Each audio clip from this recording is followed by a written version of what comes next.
Kembali lagi di Cerita Cinta Channel. Jangan lupa like, comment, and subscribe ya. Terima kasih. Senyumnya lenyap sudah berganti dengan tatapan sengit saat nada sarkas mampir di telinganya. Seseorang yang sudah tereliminasi dari hatinya menampakkan wajahnya dengan muka kesal.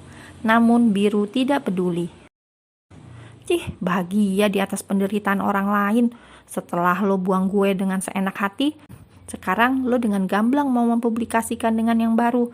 Lo sadar gak sih? Lo seperti pecundang kesiangan. Hilda datang dengan raut kecewa. Sorry dak, tapi bukannya lo cukup bahagia jalan dengan om-om pilihan lo itu? Tandasnya melumpuhkan tuduhannya. Hilda tergagap sesaat, mukanya merah padam. Perempuan itu lekas mendrama. Kenapa lo blokir semua kontak gue, Al? Lo gak harus ngelakuin itu. Apa tak ada sedikit pun rasa yang tertinggal di hatimu? Gue sakit 2 hari ini. Dan lo orang satu-satunya yang selalu peduli. Lo bahkan tega tidak datang di saat gue butuh bantuan. Tapi gue rasa lo salah orang untuk meminta tolong.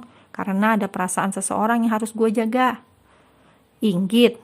Iya, sejak kapan lo menyukai sahabatku? Bukankah itu bisa membuat masalah antara gue dan dia? Hubungan kita telah berakhir lama, dak. Jauh sebelum gue memutuskan untuk jatuh cinta dengan orang lain. Hubungan kita yang tidak sehat. Gue sadar gue salah. Dan kita seharusnya menyudahi sebelum semuanya terlambat. Tapi bagaimana dengan perasaan gue yang masih menggebu? Tidakkah lo membuat huru hara di antara kami? Gue gak peduli, itu derita lo sendiri.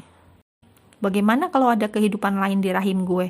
Apa lo masih sanggup mangkir? Biru tidak begitu kaget. Ia cukup tenang menghadapi situasi yang ada. Ini bukan kali pertama dirinya dituduh seorang wanita harus bertanggung jawab, karena dulu pernah menjadi partner ranjangnya. Pria itu tertawa sumbang. Trik kuno, lo pikir gue percaya? Lo salah. Udah dah, jangan banyak drama. Jangan kira lo pikir gue gak tahu kelakuan lo di belakang gue. Dan sekali lagi gue tandaskan, kita udah lama gak saling dekat. Lo bisa menghitung mundur dari sekarang kapan kita berbuat laknat. Jadi jangan membodohiku dengan bualan lo itu. Seandainya lo beneran berbadan 2 pun 1000% itu bukan anak gue. Camnya tegas. Biru berlalu begitu saja meninggalkan Hida yang tampak menampakkan muka kesal.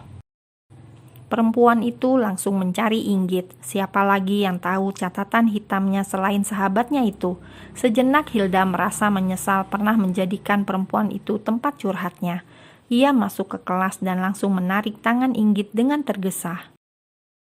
Ikut gue, Inggit. Lo utang penjelasan sama gue. Hilda terus menarik tangan Inggit dengan kasar, membuat gadis itu tak bisa berontak dan pasrah saat banyak pasang mata memperhatikannya. Dak, tunggu. Ini sebenarnya lo mau bawa gue kemana sih? Sebentar lagi dosen datang. Dan gue gak mau bolos. Bentak Inggit kesal, menghempaskan tangannya dengan kasar. Netra mereka saling menyorot. Inggit dengan penuh tanda tanya. Dan Hilda dengan emosi yang menyala. Sejak kapan lo suka sama cowok gue? Biru berubah sejak dekat dengan lo. Semprot Hilda tak terima. Satu tamparan keras bersarang di pipi Inggit. Hah? Inggit memegang pipinya yang terasa panas. Netranya nyalang menyorot kesal. Apa? Gak suka? Bentak Hilda murka. Tangan kanannya siap mengudara. Namun Inggit langsung sigap menangkis.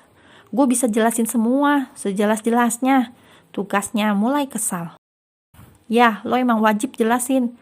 Jawabnya cepat. Sebelumnya gue minta maaf, tapi gue gak ada maksud buat ngerebut Biru dari lo. Apalagi khianatin persahabatan kita. Tapi keadaan yang menyatukan kita. Gak usah basa-basi. Gue gak nyangka ternyata lo itu lebih dari perempuan murahan yang tega mengambil pria lain dari sahabatnya sendiri. Sarkasnya tanpa jeda. Lo boleh marah, tapi lo juga harus tahu fakta yang ada. Gue dan Biru. Apa? Mau bilang saling mencintai? Cih, persetan dengan kalian berdua. Hilda langsung menyelah, menanggalkan fakta yang hampir terucap. Kita tidak saling mencintai, tapi kita punya ikatan yang sah. Jadi lo bisa tanyakan sendiri mengapa Biru berubah. Karena sampai detik ini, gue masih stay demi menjaga perasaan persahabatan kita. Apa maksud lo? Kalian tidak lebih dari pasangan selingkuh, memuakan, dasar jalang, perayu laki orang, murahan, pengkhianat. Plak-plak. Inggit tak bisa menahan diri. 2 tamparan itu cukup menghentikan si mulut jahat. Stop ngatain gue. Apa kabar lo yang bisa booking sana-sini? Lo gak malu? Tanpa sadar, lo itu ngomongin diri lo sendiri.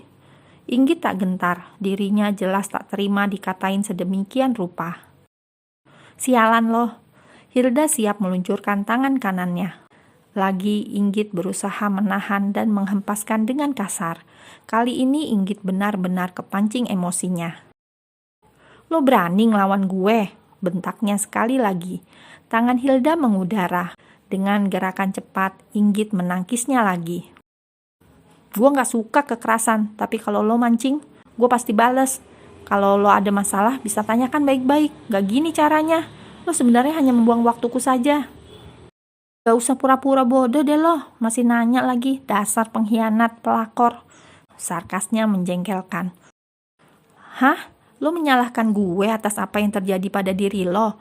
Mati-matian gue jaga perasaan ini demi persahabatan kita. Dan asal lo tahu, gue gak pernah berkhianat. Kalaupun ada yang berubah dengan pasangan lo, seharusnya lo tanyakan pada hati lo sendiri. Kemana saja lo membaginya, bukan malah nyalahin orang lain. Lo bener-bener kelewatan. Demi mendapatkannya, membongkar semuanya. Lo pikir gue terima? Ini yang disebut sahabat, menusuk dari belakang. Hilda mendorong Inggit hingga wanita itu terhuyung. Untung Ares yang baru datang tepat di belakangnya. Pria itu sigap menangkap tubuh gadis itu. Kamu gak apa-apa? Tanyanya memastikan dengan muka khawatir. Pertengkaran mereka menjadi sorotan dan menyebabkan orang lain berbondong mendekat.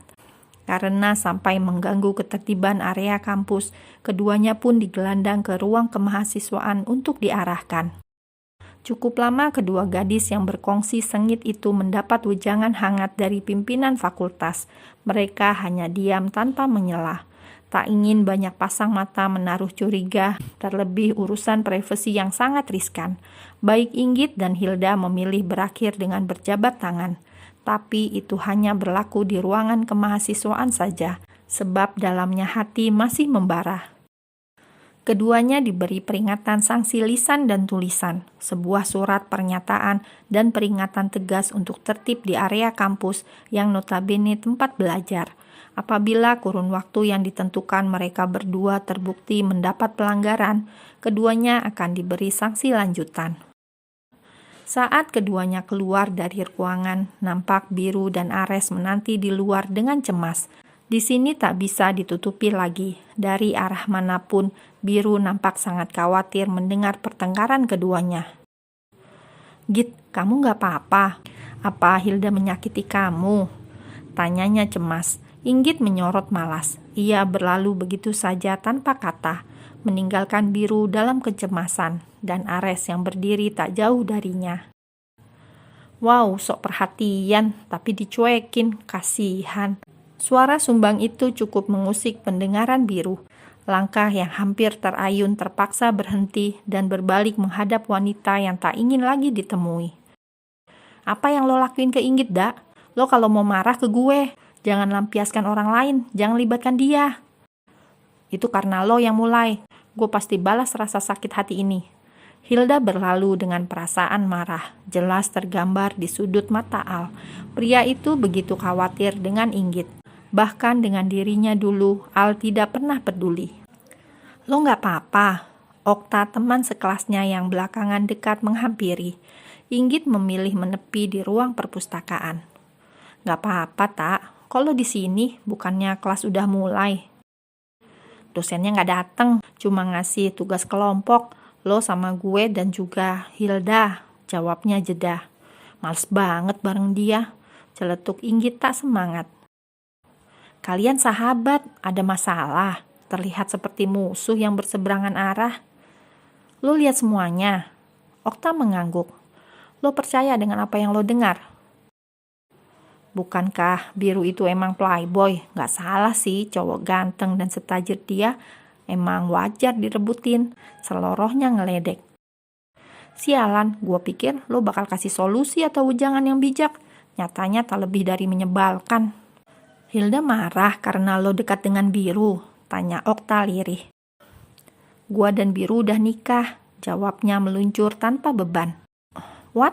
Pekik Okta syok. Telapak tangannya langsung menutup mulutnya yang menganga dengan mata bulat.